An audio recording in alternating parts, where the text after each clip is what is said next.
annonceurs mondiaux qui prennent beaucoup de place dans nos investissements.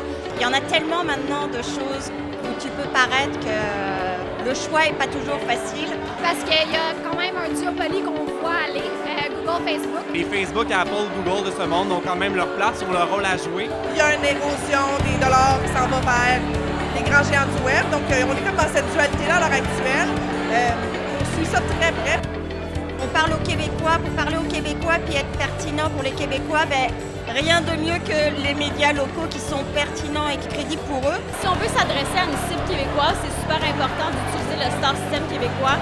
On le voit dans plusieurs études et dans plusieurs rapports de campagne que c'est ce qui rapporte le meilleur résultat. Le fait qu'on ait des médias francophones, on est un peu chanceux d'une certaine façon parce qu'on est un peu protégé.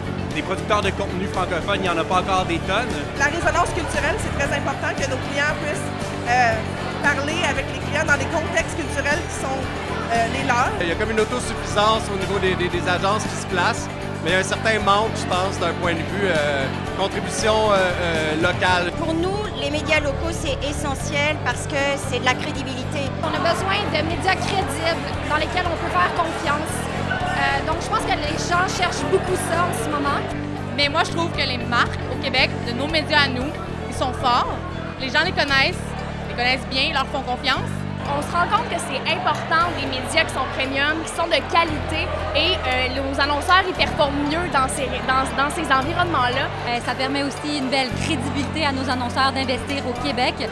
On veut autant des bons messages que des emplacements intelligents où les mettre. Souvent, un média local a un fan base très assidu. Donc, quand on consomme un média local, il nous est cher. Donc, on y attribue beaucoup d'importance, de crédibilité. Donc, pour un annonceur, c'est très pertinent de s'y associer, puisqu'on s'associe à une marque forte qui a une bonne résonance pour la population locale.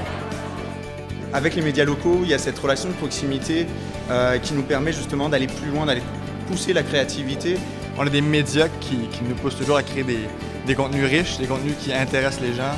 C'est vraiment en pleine effervescence, on peut vraiment découvrir, on a une belle liberté aussi. Les clients, on est chanceux parce qu'ils veulent justement embarquer dans plein de projets spéciaux. Il faut toujours innover, il faut voir ce qui répond aux objectifs de nos clients, bien sûr. Ça bouge beaucoup. Pour nous, c'est des défis en continu.